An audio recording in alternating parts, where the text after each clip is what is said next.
Welcome back to the Fit Dad Club podcast. My name is Travis Jones and we're here with Jason Barrett today. Jace, how you doing, mate? Doing well. Got a nice morning workout in. I don't normally get those in because Imi has been waking up a bit later than average these days. But now the sun's starting to get up early, so she's getting up, 6:30 again. She's back into it. No more winter sleep-ins for Imi. Spring has sprung, so we're springing up too. That's the joys of it. How are you going? I'm good, man. I'm good. I'm ready to rock and roll for another podcast. This week, I'm feeling good. And guys, today we are talking about how to get jacked as a dad. And when I say jacked, how to get muscle, not get fat. Okay, so how to put on some pure muscle mass without becoming a fat dad in the process, because the old school mentality of it. And some of you might be thinking the old school mentality is you had to put on a bunch of fat and in the process of gaining muscle, and maybe you didn't want to do that, or you had to, become some strong man or anything like that. You don't have to do that either. You can put on muscle mass with minimal fat gain, but you just have to understand the science behind it. You have to understand the process. And again, it doesn't take hours and hours every single day. It only takes a few hours a week to put on muscle mass. I think that's the beauty of it. 3 sessions a week, I would say as a minimum. For us to be doing it. I would say you do have to either have a home gym or go into the gym to do this. It wouldn't be a body weight program now, but you could start with body weight. You could for the first 4 weeks, but to get that progressive overload we're looking for, we want to start increasing the weight and focus on those compound movements where you can't really overload as much with legs with that. And we're going to talk about just, I guess, the 5 steps. So guys, last week we talked about how to get lean, feel fantastic, increase your confidence, and lose 12 kilos in 12 weeks. This week, maybe you've lost these 12 kilos over the next 12 weeks and you run all right the 5 steps to getting jacked in 2025 because you actually applied what we told you to do. Now, step 1, I think this is the big thing, Jace. And, we get so many guys that come on to the Fit Dad program and they're like, yeah, man, I just want to get jacked. Like, I want to gain muscle mass, get bigger arms or bigger shoulders and bigger chest. And I want to look lean, right? But they just they focus on, but the problem is they're like 15 kilos overweight, right? So what happens is if you're already like 5, 10, 15 kilos overweight and you are trying to gain lean muscle mass, then you just end up looking fat. You just do. Okay. So we don't want you to look fat. We want you to put on muscle mass and look lean and feel fantastic, because you will be in a calorie surplus. You will going to be eating more calories than you're burning, and that's what's needed to actually gain any type of size. So if you're just gaining fat, it's because you don't train and you're just eating a calorie surplus. If you're in a calorie surplus, eating enough protein and training, and then you gain muscle. It's pretty simple. End of podcast. But the big thing here is you want to get lean before you put on muscle, so you can actually make sure you're monitoring your body fat or monitoring your circumference measurements on your waist. And that's a big thing that we look at, or I look at with our guys when we're trying to gain that lean muscle mass. So we go, let's get you lean. Let's get some abs or close to abs. So we're getting that midsection in tight first to a degree. It could be 80 centimeters for some people, could be 86 centimeters for others. That's when it comes down to a coach. If I can see you and your measurements for your body, like my body or my waist at a lean standpoint compared to Jace's are 2 different ones, right? Like I'm an 87 sort of lean person with my waist circumference. Now, Jace, I'm assuming you're like a 77. Yeah. Look, if I at the moment I'm hovering around sort of 76, 77. Exactly. I would probably go down to like when I get super 73, 74. Yeah, like 72, 73, and that's what I'm trying to aim to before baby boy's born, and that looks different. I've got I'm much a skinnier frame than Trav is, so I'm just thick as fuck. Yeah, Trav is the definition of a brick shit house at the moment. Like you could if you're out in the dark and you've got your little torchlight on, it flickers out. You're accidentally like, oh Trav, sorry, I thought you were the shitter. You get those ones. But so that's why I think context matters. Someone says, oh, you're 87 midsection, like you must need to lose weight. It's like, no, like that's when I'm lean. And Jace is like, 73, 74. That's with it. It's like there is a 13 to 14 centimeter difference in our waist circumference when we're lean enough to start a bulk. right? So I'd want to get down to 87, and then I'd start a bulk because I know I'm lean enough, and I know that's what I'm monitoring. I'm monitoring still. I'll do a hip measurement, I'll do a chest measurement, but I'll focus on my waist measurement and make sure that's not blowing out more than at least 1 centimeter each month. Like, I don't want it to go up more than 1 centimeter each month. So my goal is first, I would listen to last week's podcast. I would implement that over the next 12 weeks. I would lose those 12 kilos. I would make sure my midsection gets into a lean enough standpoint that I'm ready to go into a muscle gain or a lean gain phase. That is literally step one for me. I would understand how to track my nutrition, okay, because I've done the previous phase. I'd understand about nutrition, how to track it and how to track protein. And I would, I'd be consistent in the gym, because consistency is literally everything, making sure you're hitting the gym in a lean bulk phase. You can't just, I'll go one day this week and I'll make up my steps to burn the calories. It doesn't work. You can do that in the fat loss phase, and you can do like 10-minute workouts in a fat loss phase and you'll still get shredded, but it doesn't work the same in a muscle gain phase. So it does require that little bit more dedication to actually getting the gym sessions in. Jace, would you say anything about that more in step one?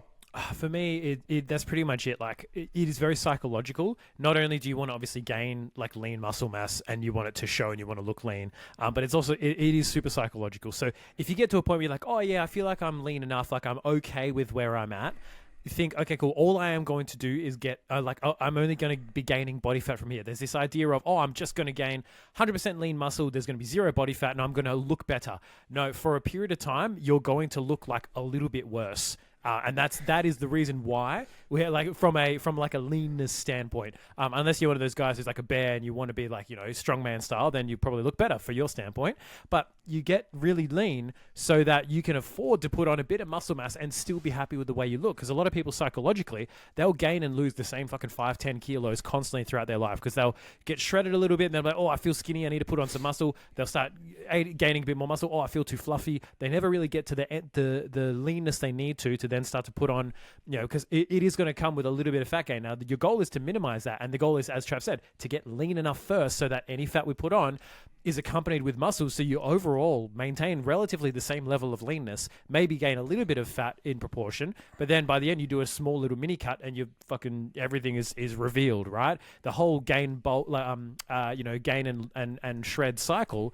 That's the reason that we're doing this, is we want to get nice and lean. So psychologically, you're not like, now I feel fat, because you've got to stick it out through that gain period. So that's pretty much it for step number one. Go back, listen to that episode, go through, lose the body fat first. And you're probably going to end up like I looked when I went through that phase, real fucking skinny, right? For a lot of guys, if you haven't got the muscle mass there, because I'd never gone on a proper muscle gain phase, because I was too focused. I was like, I'd shred a little bit, then I'd feel fine, then I'd bulk back, and then I would eat again and not care. And you've got to go through that uncomfortable period.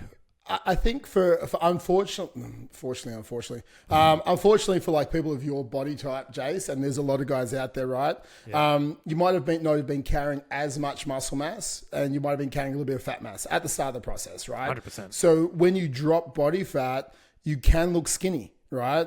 And you can, but that's completely fine, because everyone's journey is completely different. And also everyone's on a journey. You're on this journey for the next 5, 10, 15, 20, 30, 40 years, right? So if we look at it in periods of like 6 weeks, yeah, mate, 100% not going to happen, right? But if we look at it in periods of like years, like 2 or 3 years, or a decade, but if we look at it in periods of like 2 or 3 years, like our goal is to get lean, and then our goal from there would be to put on 4 to 5 kilos each year of pure muscle, right? If we can do that for like 3 years, like that's even massive as we get on the upper end. But if we can put on 4 to 5 kilos each year for 3 years, and we're super dedicated, might be hard with like, say you have 7 kids and all the rest, but take turns lifting them up. Exactly. Each year you lift the heavier one, right? Whoever's the oldest, right? Exactly. But like it's a process, okay? I think that's the biggest thing, because again, a lot of guys are like, I'm 84 kilos. I want to lose 10 kilos of fat and gain 10 kilos of muscle and stay at 84 kilos. It's like, why do you want to do that? That makes no sense. How many steroids do you want to take? Yeah. Like I don't think you understand what 10 kilos of muscle is as well. Like 10 kilos of muscle is a lot of bloody muscle. Because when you're lean and you put on muscle, people will say to you, man, you've got massive and you've put on like 4 kilos.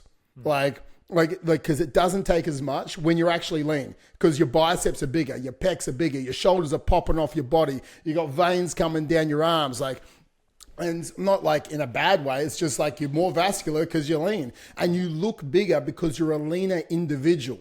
Like if you think about what a kilo of eye fillet steak looks like, you're going to look at it. You're not going to buy it because it's that expensive at the moment. But let's just say you look at it in the shops and you're like, okay, that's 1 kilo. Okay, if I put like one of those, or half of that 1 kilo on one shoulder, half a kilo on the other shoulder, half a kilo on a bicep, half a kilo on another bicep, I pack half a kilo on each of my pecs and on my back, I was like, we're at like 6 kilos. Like, you're pretty bloody jacked at this stage. Like, you're massive. You have to actually understand how big a pound or half a kilo of a muscle is, and you don't need as much muscle as you want, because we want to also be athletic. We want to also move well. We also want to scratch our back, when we move, right? Got to wipe your own ass. Exactly. All those rotational things. So the big thing is, like, get lean, and you're going to have a better understanding of how much muscle mass you actually want to put on. I think that is a big thing. And I think once you do get to that level of lean and you feel like you are, and we've got that midsection measurement, you feel like you look good or you look lean in the mirror and you're like, okay, I am ready to go, then we need to sort our food out. We need to sort our meals, right? So meals being one of the biggest proponents that we help people with Fit Dad Club. We need to make sure that, one, we find our maintenance calories, okay? Because a lot of people, again, they'll think they need to eat chicken and rice and all the rest of it. It's like, nah, man, you can eat all the foods that you love, but it does need to still hit a maintenance calories first.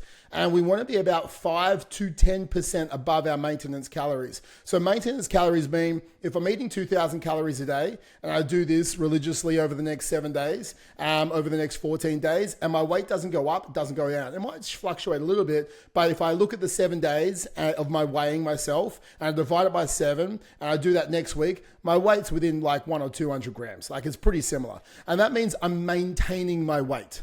And that means you're at maintenance calories. Yeah, it's, for me, the goal is about 1% of body weight a month, right? We talk a lot about 1% of body weight loss a week as far as the goal of losing weight in a maintainable way where you're not losing muscle mass. In terms of gaining, where you're not gaining a shit ton of fat mass, it's about 1% of body weight a month. And that can be fucking slow. So for me, that's literally 700 grams a month I'm looking to gain. That's, if you break that down, that's like 125, 200 grams a week. That's not that, you're not going to actually get that on you're not going to know if you're even fucking gaining for the first sort of 4 to 6 weeks. It's something that requires consistency. And a big thing for me with the consistency of food is having a goal, as Trav said, finding that goal, sticking to it, consistently measuring, consistently tracking that progress. And a big principle that I love around food is, a lot of people, as you said, they mentally switch and go, oh, dirty bulk, I'm going to fucking smash KFC. It's you when you are, and a lot of people ask me, what do I start eating now that I've, one of my guys, I remember Aaron, smashed his goal, lost over 30 kilos. Like, what do I eat now that I want to gain muscle? I'm like, well, the same things you were already eating, just bigger portions, right? You just increase the portion size. It's like, yes, it does give you a bit more wiggle room. Yeah, you can, sneak in a bit of pizza here and there because you've got the wiggle room out, and you actively should, especially if you've been restricting for a while, so you don't get in that mentality of, oh, I can't have, I'm not allowed to have anything. But you make your choices and you go, all right, cool, I'm just going to increase my serving of porridge in the morning. I'm going to increase my serving of chicken. I'm going to have 2 chicken sandwiches instead of 1. Like, those little things that you can do to increase what you're eating. You're not going, oh, now I'm going to have a big, massive, like, chicken katsu teriyaki bowl with noodles, and it's like, this is like 800 calories for lunch. It's like, fuck, you're now blowing yourself out. Just increase slightly what you're already doing. Keep your protein nice and high. Time your carbs around your workouts if you want to get granular with it. But ideally, your food should be pretty consistent, pretty similar, as Trev's saying, tracking the same sort of levels so you're not getting up and down and peaks and valleys. So you can see, all right, am I gaining that 1% over the course of a month? Am I on track for that? That's what you need to be aware of. Exactly. So if we're looking at like if you're 80 kilos, you're going to be getting 800 grams a month. I think that's the biggest thing. So you should see when you first increase food intake, just so we're all aware, you'll see like a 1.5 kilo shift upwards because you've got more food in your digestive system. You're just fuller because you might have gone from a cut into a lean bulk. And what happens now is you've got more glycogen in your muscles. Okay, so you're fuller because you're eating more carbohydrates. Now, you'll see that sort of spike, and then over the second week, which is why I said 2 weeks, you'll see a small dip, okay, in your weight. Now, that's not because you need to increase your calories again. It's just because you didn't increase your calories again the second week. So you've gone up, and it's come back down to a bit of a homeostasis, per se. So with that, don't increase it again. Give it another week. We should be starting to go up by about 150 to 200 grams per week on average, making sure we're maintaining that midsection measurement. Again, the first week it might blow out for a second, and then after that, that midsection will come back in. And then you want to assess it every month. Normally, your body will start to increase its metabolism. Your metabolic rate will increase as you're actually getting bigger. So every single month when we're doing this, we want to go, okay, am I gaining at that sort of 150 grams to 200 grams if I'm 80 kilos? And I might have to go up by another 5 to 10%. Okay, so if I'm at 2,000 calories, now I'm at 2,100, I'm at 2,200 calories, and I do that for the next 4 weeks. And then I have to do that again. Like some of our guys up 2,800, 3,000 calories, happy days for them, but then eating becomes a chore. But again, like Jay said just before, it doesn't mean you have to go on a dirty bulk or eat all this extra foods, just slightly bigger volume. Or even one of my guys just went from 2,000 to 2,200 calories a day. He's like, oh, what should I change? I'm like, have a scoop of carb powder before your workout. Eat everything the same. And he pumped it like, so That's it, you're done. like you're done. You just got 200 calories a day. So he's got 40 grams of carbs in his pre-workout. He necks that before his workout. That's an extra 200 calories. His workouts, he messaged me, are feeling insane because he's like just full of carbs for his workout. He's lifting heavier, feels fantastic. And that's the only change he had to do. And he's like he's a pretty disciplined dude, so he doesn't like change anyway. So he's like, that was great because he could just keep doing what he was doing. I think with this, don't make it harder than it needs to be. I think that's the big thing. Do not make it harder than it needs to be. And now, the longer side of things with our bulk, as me and Jace have discussed over length many times, is like about 16 weeks I like someone to be on a bulk for before we do a mini cut. So if we go 16 weeks, Jace, for example, that means he's put on about maybe 3.5 to 4 kilos, and then he would do a 3 to 4 week mini cut. Right? So he would go, okay, I've put on maybe half a kilo to a kilo of body fat. I put on a couple of kilos of proper lean muscle mass at this time. He goes on a mini cut for 4 weeks. He drops off the fat. He unveils the couple of kilos of lean mass that he's just got. And then he goes back into another 16-week surplus. So he's in that calorie surplus. He keeps grinding it up. At the end of that 16 weeks, he has another 4-week mini cut. So if we look at it, we expand out the time, 2 20-week blocks across the year. That means Jace has put on like 4 kilos, maybe 4.5 kilos of muscle. If he's focused for 2 16-week blocks of a calorie surplus with 2 4-week mini cuts, it means he's maintained his level of leanness. He's gained a lot of muscle mass in that time, and it's 40 weeks, right? And maybe there was 12 weeks across the year where, he was just kind of maintaining because social events, travel, all the rest of it. I think that's what we have to look at. Yeah, I think it kind of ties into the next point for me, which is around sleep and stress and managing those as part of your, it is an incredibly underrated and underspoken about issue when it comes to not only fat loss, but also muscle gain. And for me, I know I've got, baby boy is due in a month, right? Which is nuts, right? We've got to have another baby in a month. I know that that's probably not the best time for me to be trying to gain muscle. Right? Because the gaining muscle requires a couple of things, as we've talked about. It requires intensity and consistency in the gym, right? It requires you to actively push yourself. And for me, for a while, it was I've got to make sure my sleep is on point. I've got to make sure that I'm getting at least 8 hours, because sleep is where, on average, that's where most of your muscle is going to be built. That's where if you have a shitty sleep, and there's a great book on this, it's called Why We Sleep by Matthew Walker. Really, really good book that talks in depth about the science of it. But you will, on average, lose more muscle and gain more fat if your sleep is shit compared to someone whose sleep isn't shit. So sleep and stress are two very, very big factors. And acute stress, like going to the gym or having something big happening, is normal. It's a part of life. It's the chronic stress that you really want to address. Things like, I'm always coming home from work tense, right? And I haven't got a good outlet for that. For some people, running, training is a great outlet for it, doing some boxing, combat sports, whatever, just to get it out of your system. But if you don't have that outlet, you need to have that outlet so that you're not carrying high levels of cortisol consistently, which will impact your gains, will impact your recovery over time, and it'll just kind of eat away at things and overall lower your metabolism to a degree as well. So manage your sleep and your stress. Make sure, as Trav's saying, like, you've got those almost like 12 weeks, if you're going for a year, to 2 20-week blocks. You might want to manage that. For me, at the moment, I'm in a bit of a shred phase. I'm like, cool, I've kind of gone through my little bit of a maintenance while I'm focusing on rehabbing my lower back. I'm like, cool, I'm getting to the point now where I can kind of incorporate a little bit more of other training. But I want to lean out first, because I've gone up like about 3 or 4 kilos, which, again, not really a huge issue for me, but it's one of those things we've talked about, having a limit on, if I get above, for me, it was like, if I get to around 77, 78, that's time for me to bring it back down again. I want that to, be eventually where I sit comfortably. But for now, I'm like, cool, I need to get back down to about 73 before baby boy comes. So I've got a bit of wiggle room. And then I know eventually when I go on a bulk again, that's where I want to be starting from.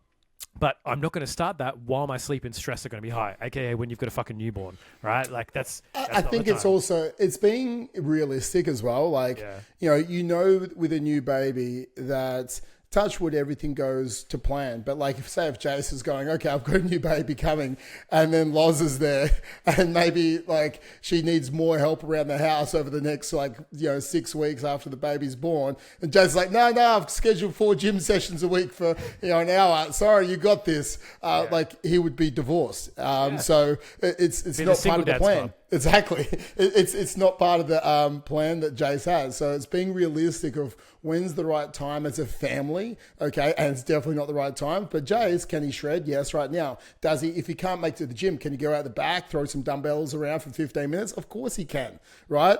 Like, you got to start the babies young. So like, it's the right time for him. But it's aligning the goals with the time of the year and also the time of the life that you're in. Now, when you're looking at this also, you do have to get your partner involved. If you need to sleep for 7 or 8 hours, it's not coming home and going, all right, I'm in my lean gain phase, and go to sleep and don't, make sure my dinner's done and I'm waking up whenever I need to, and you've got the family. It's like, guys, like, you actually have to communicate as well. I think that is a big thing.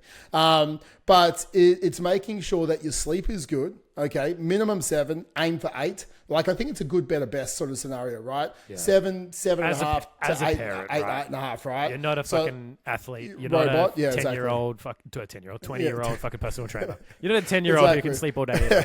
Exactly. So I think it's like a good, better, best scenario. Like, always shoot for a minimum 7 and like gold standard 8. Like, what I would just go for. And then making sure you're maintaining your stress, right? I think it's putting some practices in place for emotional regulation. And you can listen to some previous podcasts around that.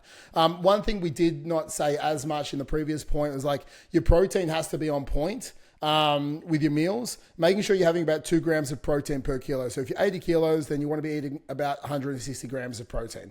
Okay, so it's just making sure that you're eating that each day. If you don't know what that is, then 100%, go to fit-dad.club, book in a call, and you probably need a little bit of help. And we'll help you out with the meal plan, and we'll help you out making sure that you understand how to track your food and get the required protein. Because we want to be, as we're breaking down our muscle mass in the gym, getting a little macro tears is what we need to actually gain muscle. We want to be making sure we're having enough protein and amino acids to then support the growth of new muscle. So the growth of new muscle comes with the food that you're eating, and then you're having the sleep to actually build the new muscle as well, and get those strength gains. So it's making sure you sort that out, making sure you're getting your sleep on track. I do think a big thing is your lifting. Is one thing I want to talk about, Jay. So I would say step 4 would be lifting for me, which is you're going to the gym, you're not being a little bitch, right? Like, I'm not saying like I train well,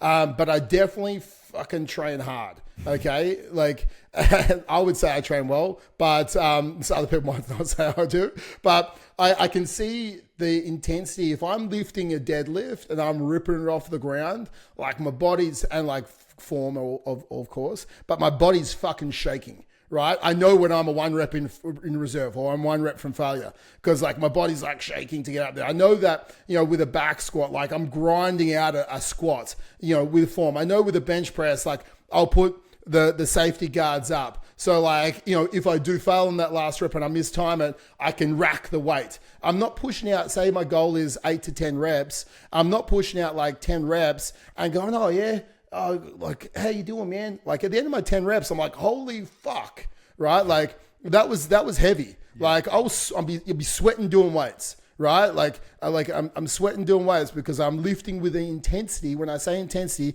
the closer to the rep max that I'm looking for, that's giving me the exertion needed to actually develop new muscle mass. So if we're not within at least 2 reps of reserve, so when I say 2 reps of reserve, it says you're supposed to be lifting 12 reps and the maximum you could possibly lift is 14 before you do that bench press and you end up being collapsed and smothered by the bar, right? You need to be close to 2 reps in reserve. Otherwise, you're not going to put on that lean muscle mass. Your rep range can be anywhere between 6 to 35 reps.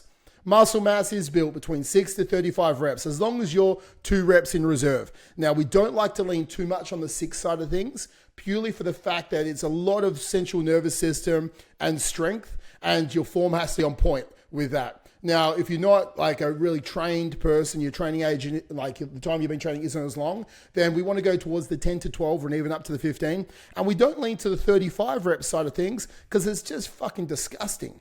And no one wants to be doing squats for 35 reps or 35 reps of leg presses. Like you would literally having to go shit yourself after your set because like you're going to be straining for 35 reps. No one wants that. Like no one wants to put themselves through a lactic acid, like death workout every single time they go to the gym because you would start resenting the gym. Or maybe you're David Goggins and that's what you want to do. Who knows? I was going to say Goggins might appreciate that. Kind of exactly.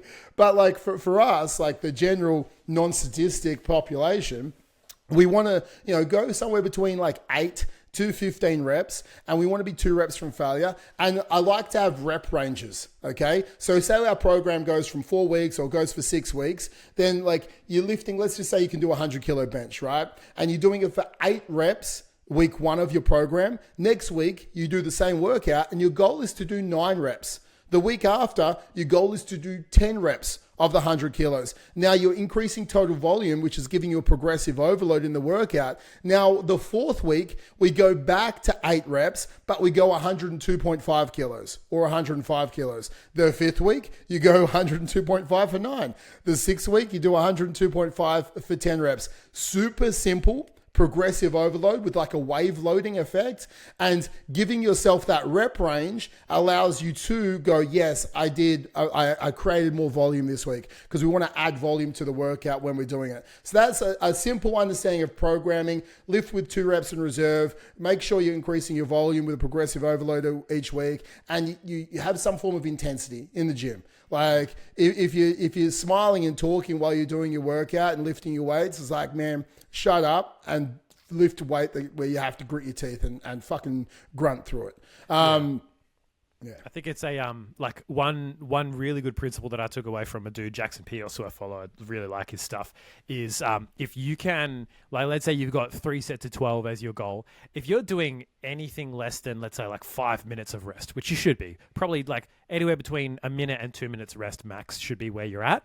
If you can lift the same weight for the same number of reps, you didn't go hard enough in your first set. Like if you got bench press for 60 kilos and you're able to do 12, you have your 60 seconds to 2 minutes of rest, you go back down, you're able to do 12 again with that same 60 kilos. Your first set was not like, was more than likely not hard enough.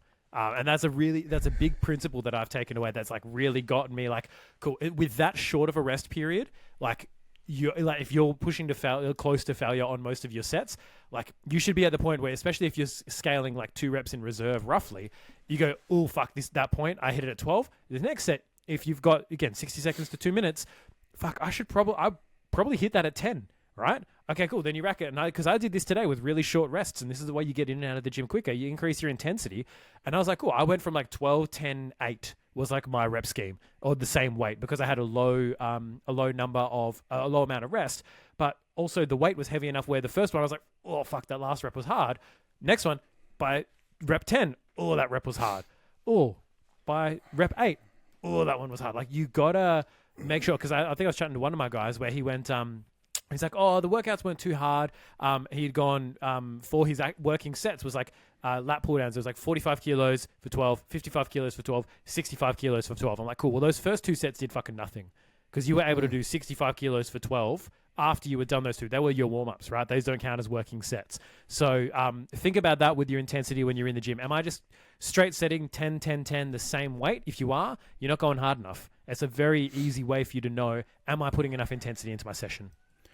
I completely agree, mate. And I think another thing is when I like with the group training style stuff, when I do group training, I'm like, okay, guys, we're doing 4 sets, 8 to 10 reps, and 2 reps in reserve. So you're 2 reps from failure. Now, in the last set, we're going to do an AMRAP set. You're going to lift that weight for as many reps as possible. And then I'll see people on that last set grind out 15 or 16 reps with that same weight. And I was like, okay, well, you weren't 2 reps in reserve. So next week, we have to go up in weight because you weren't 2 reps in reserve, because you grinded out another 5 reps past what you were lifting last time. So it's just understanding, like, throwing a couple of AMRAP sets out there and really try and grind it out. And then you'll know, am I 2 reps in reserve, so I'm close enough to gain that lean muscle mass or not? And if you do grind out 15 reps, fantastic. Happy days for you. You know, next week you can go up in weight for your 8 to 10 rep mark for those first 4 sets. So I think that's a good thing to just add in there sometimes.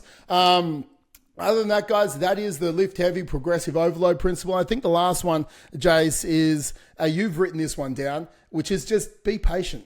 Like, be patient. Don't rush the process. Don't get pissed off with the process. Like, enjoy the process. Enjoy, especially if those of you coming from a deficit, enjoy eating a little bit more, because it's going to come a time where you start to get full and you start to feel too full and you start to be fucking sick of eating to a degree, like, because you're constantly eating more than your body needs. Like, eventually its hunger signals adapt, but if you're eating good quality food, it's just like, oh fuck, I've got to eat this big dinner. If you miss a meal, it's like, it's not, oh joy, I get to have a big meal. It's, oh fuck, I've got to cram in 1,000 calories in this meal, right? And we're having chicken breast and broccoli for lunch, and it's, oh Jesus, it's going to be a lot.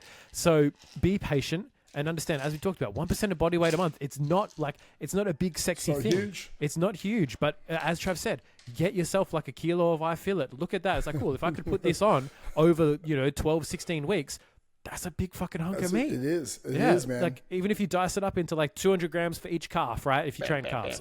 200 grams for each bit of your quad. Like, it adds up. So, be aware that you don't need to be smashing it for 20 hours a week. You just need to be super consistent, and you got to be patient. And as Trav said as well, we need to be tracking the metrics that we need to succeed. For us, it's looking at your weight, it's looking at your belly button circumference, taking photos, and also your performance in the gym. Like, use all of those as measures and go, cool, am I moving in the right direction? Cool, that's all that matters. It's not about your current results, it's about your current trajectory. Are you moving towards the right trajectory? And if you are, fuck yes, awesome. I say this to all my guys, cool. Yes, you might not be, you started at 120 kilos, you might not be under 100 kilos yet, you might not be at your goal, but we're at that rate of 1% a week, so we will get there. Like, we are on track to get there. Just putting your foot to the metal and then getting pulled over by the cops and getting your car impounded for hooning, that's the equivalent of what people try to do. And it's like, cool, you've made the trip fucking 10 times harder than it needs to be because you're impatient. Just go with the process, trust the process, and if you don't know what to do, reach out to someone who can keep you accountable and can say, cool, let's set this, let's zoom out, let's take a look at the bigger picture here and keep you on track. So go to fit-dad.club, guys, book a call. We can close the gap between where you are and where you want to be and help you achieve these results. We help you get there faster, and we help you get there without stress. And we help you get there in a more enjoyable way with foods and the meals that you can enjoy, training that doesn't, take hours every day. Like I said, 3 days a week is really all you need. You can put in more, but three days is what you need when we're putting on muscle mass. And, rate the podcast, review the podcast, share the podcast, do all that all stuff because, we're here for you and we want to try and help as many dads as possible. But that is it for another episode, guys, and we'll be back next week. If you want any topics covered, you let us know. But that's it from me. Peace out. I'll see you next Monday.